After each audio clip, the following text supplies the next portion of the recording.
Well, for more on the markets, joining us now is Chad Morganlander, Senior Portfolio Manager at Washington Crossing Advisors. Chad, thanks so much for joining us this afternoon.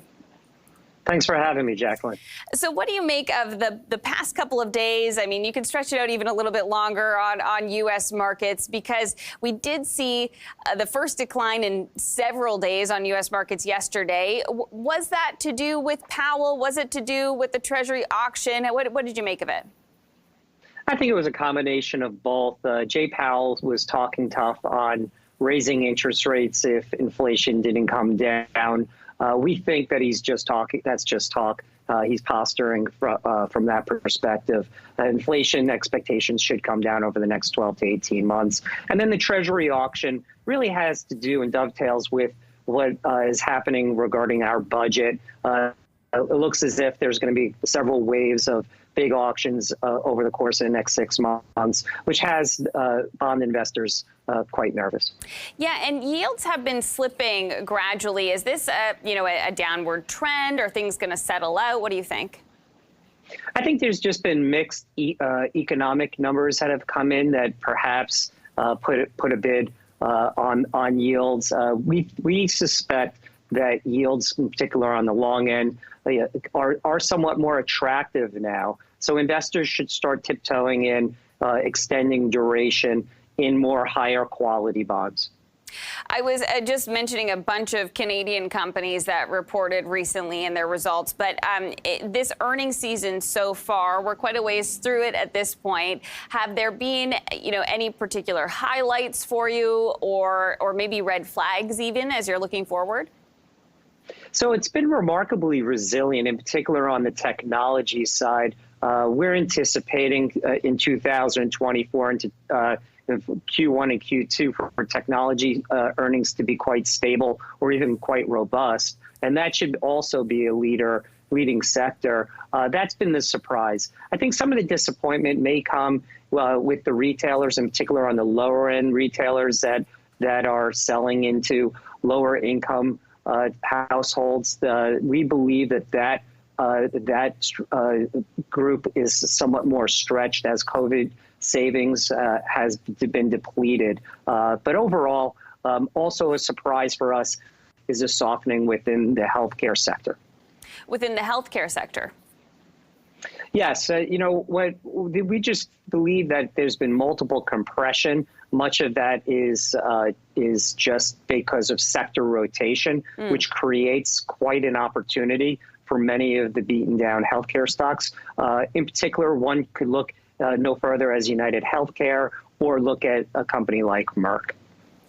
We pulled a graph from your latest report, Chad, and it's showing business capital goods spending and expected earnings growth, juxtaposing the two of them here. We're taking a look at it now. We've got the white line is the core capital goods spending, and then we've got in blue the estimated S&P 500 operating earnings. Can you tell us about what we're looking at here, why you think it's important?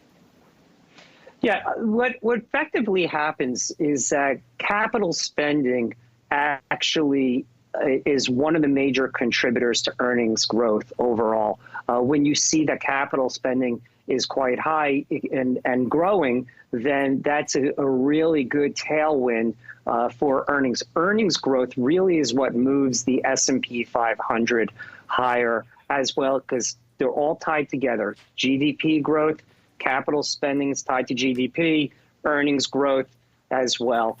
So over the long run, that bodes well. But many times you could hit this inflection point where capital spending perhaps is a bit too high as a relationship to GDP, which could be a warning sign. We're not seeing that this go around. We think that GDP is on firm footing going into 2024.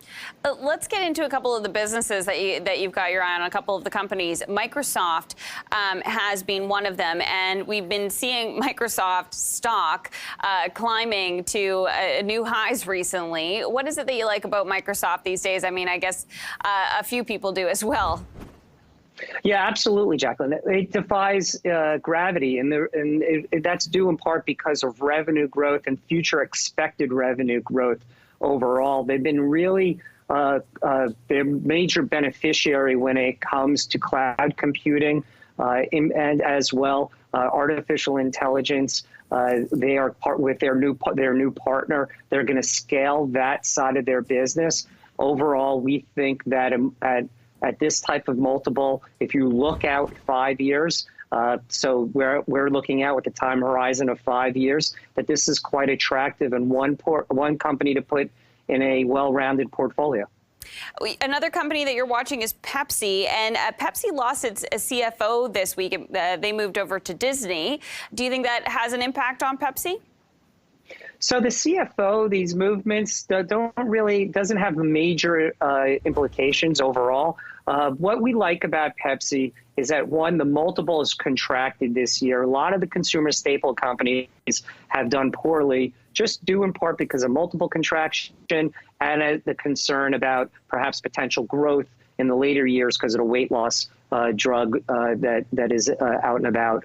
We believe that Pepsi over the long run should bode well. Our expectation is for 3 to 4% revenue growth with a multiple below 20 with a rising dividend. We would put this as a core holding.